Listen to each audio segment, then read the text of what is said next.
jednoho ukopali do břicha, jsem cítila silný kopy do břicha.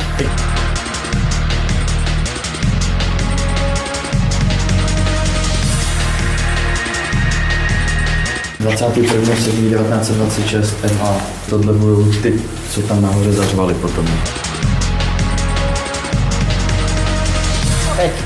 Teď ho tady.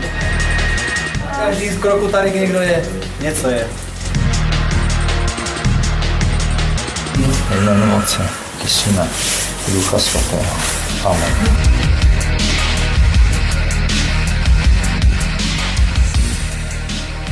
První moje zkušenost byla ta, jako by mi někdo šáhl na lidko teplou rukou, nebo jako cítila jsem horkost. Od té doby vlastně vnívám neustále takovýhle zvohyzděný nohy. Prostě mám tam takovýhle kupence, každou chvíli šilně to svědí. Tak vlastně já jsem měla pocit, že se musím hlouběji nadechnout, takže jako, že mě někdo přidržel ten chřtán. A máte prostě, že jste jako paralizovaná, že jako se nemůžete hnout z místa, cítím, jak by někdo tahal energii ze mě. Takže cítím jakoby tlak na hlavě a jakoby někdo vzal a tahal to z mě. Nemá to meze, nemá to hranice, všechno se to děje ráno, v poledne, večer, o půlnoci, pořád. A já to fakt cítím, to prostě nejde dokázat, protože to není viditelný, ale je to cítitelný. Toč. Dívej na to. Takže tady říkáte, tady se vůbec spát Tady nedá. se nedalo vstoupit. No, tak máte pravdu, tady je... Je tu hutně. Hele, tak já couvnu. Musíte rozdechávat. No dobrý. Děkuju. Vlastně začalo to před 23 lety, když vlastně se mi tady oběsil táta na hůře. Na tom trámu. Vidíš ten šedý? No, tak... Ten šedý vidíš? Jo, vidím. Na tom šedé, na tom kousíčku maličkém. Hele. 2, Teď to má na nárůst teda. 7. Sakra, tady to skáče. Tady taky. No, je ten krám. Ukážku, že tady to bude takže. -0. 0,1. -0,5. 0,1 zatím, Tady- takže... Oběšenecké Ale místečko. furt 0,1. Teď nic. Takže tak 0,2. Bude tady někde schovaný. -1. Kde pak si?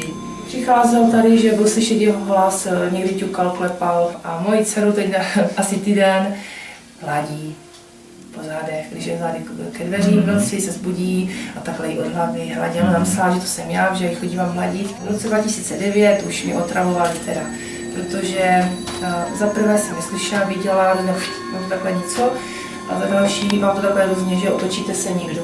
No. Prostě celým tělem mě procházela prostě hrůza. Ne hrůza, že se bojíte, ale prostě zima, chlad, prostě jako málem, že zmrznete. Jo? Takže teď a zpátky a vy víte, že jde tam a vy víte, že jde zpátky. Prostě jo, chápete, že před vás jde. -3. Hele, 0,4. Už je to tady. 4 stupně, 4 stupně. Tak je tu s náma někdo, kdo by s náma chtěl povykládat? Poklábosit přímo. 0,4. Něco tady je, já cítím to na noze. 0,9. Jak to vypadá? Jak oni vypadají? Když přes den se otočím pruce, tak jako cár, jako ciry na obloze. Jestli víte, jak jsou mraky ciry. A Tmavé. bílý, šedý, černý. Šedí. Šedí, černý ne. Šedivý teda. Tady byl, tam normálně stál u mě. Jo, se mnou taky. Ty brďo. Už jsem 0,8. chtěl začít úplně brečet. No, 0,8. A teď je už tady 0,6. Ale jde to dolů celá. Kde seš, pojď? 0,8, jde to dolů. Jde to se mnou. Pojď. Jde to se mnou. Jde to sem. 0,4. Kráčí to k nám. Jo? A je to fuč.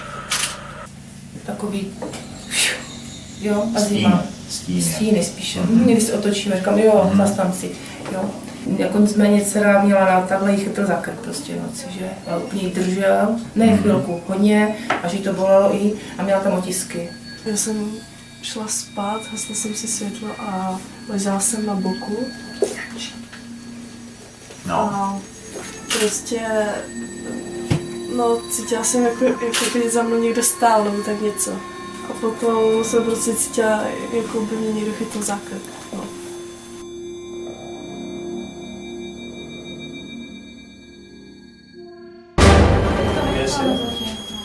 Teď máme aktivitu. Jo, celkem slušnou aktivitu tady. Kolik je na tým? 0102. Hele. Co to může být? Uvidíme. Tak, projdeme to takhle, to projdu křížem. 5. No, to je 06. strašný, jo? 07, 08. Protože, podívej se. Jo, mi to jde nohama. Děje se tady to, že v podstatě mi připadá, že tady někdo furt nějakým způsobem se mnou je, furt tady něco praská, píská. Vím, že se mi to stalo párkrát v kuchyni, když jsem byla otočená Olinko, jak je tam ten sporák, tak najednou jsem viděla takový černý šmohy. Teď už se snažím to jako nevnímat, jo. A když to vem pocitově teďka, jo, ber to i rukou. Jo? A husina. Je nám doběhnout soused. Je. Jo. Kolik máš? A to skočí vždycky. A to vždycky skočí. Ale už to jede, 0809. Wow. Jo. Ty vavky nejsou elektrické. 1,1. 9, 8, 7, podívej, jak to skáče. Ty budou super komunikovat. Mě 08. Nohy. Ale to je pán, tohle je pán nějaký. Tady je paní. Jo, aha, tady je paní. Jo, podívej se. Hele, 09111. Zdravíme, no. No, tak taky zdravím teda, děkuju. Vlastně první noc, co jsem tady spala s kamarádem a to mě připadalo celou noc, že se na mě někdo dívá jakoby z vrchu. Další noc jsem tady byla sama a to jsem odjela ve 2 hodiny v noci, prostě, že jsem tady nemohla být. A ten den na to jsem byla vlastně volala úplně jako ubrečená, všechno možný, že prostě se tady nedá fungovat a od té doby říkám, od té doby jsem tady spala 3 dny. Jak se jmenoval dědeček? Milan. Pane Milane, jste to vy tady, co nám tady klikáte? Jestli jo, přijďte semka. Nebojte se, my jsme vám přišli pomoct, my vás nechceme odsud vyhánět v žádném případě. My se představíme, já jsem Jarda, tohle je Saša. Jo. Zdravíme. Jo, taky zdravíme. Jste šikovnej. No ano, děkujem. Nebo třeba já sedím tady na sedečce i připadá mi, že třeba někdo sedí vedle mě, jo, jakože úplně, jak kdybych to viděla, ještě jak tady byla ta skřínka, tak tady furt něco lítalo. To prostě, já vím, že mě to nic neudělá, ale prostě neumím s tím pracovat. Vy jste hodně jste citlivý člověk a oni vám v podstatě nechcou ublížit. Oni potřebují pomoc té celý. Jo, jakože úplně teď třeba i tady cítím takový jakoby tlak jak na bedrech, tak teda jakoby na zádech mě úplně připadá, kdyby mě někdo stlačil k zemi, jo. Určitě tady je aktivita, já to cítím na zádech tady. A já taky, já úplně. Jo. Dívej se ty hodnoty, jo. 0,6. 0,6. To je hezký. Vůbec tady necítím dobře a v podstatě i je tady takový obtížný vůbec jakože spát. Ty lidi, co tady byli, všichni postupně umřeli a už se to tady omladilo, jsou tady mladí.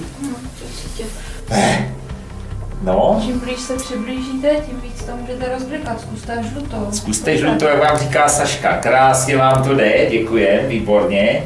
A teď zkusíme komunikovat. Ano, dobře. Takže Zkouším. No, Že výborně. vůbec může komunikovat. Že ho vnímáme. Vadí vám, že tady je vaše vnučka? Ne. Nevadí, dobře. Střežíte tady vaši vnučku, hlídáte ji, aby se nic Ano. Zásada je jedna, nebát se toho, protože když máte strach, tak vlastně vám ubývá energie. Takže ono spíš to chce prostě pochopit, proč se to děje. Děje se to z nějakého důvodu, oni něco chcou sdělit.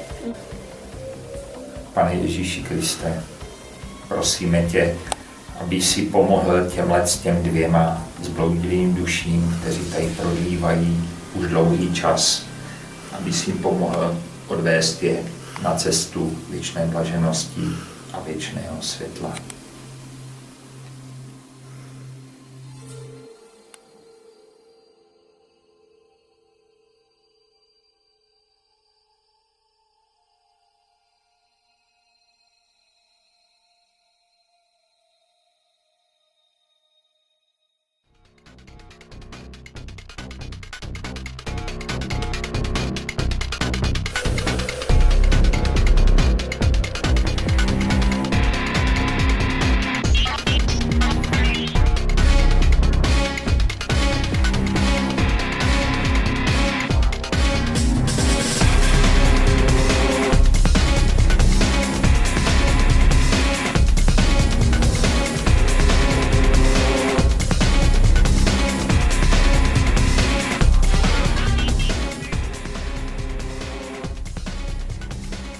Takže jestli chcete něco kdokoliv, tady jste přítomní, sdělit, tak to můžete učinit právě teď.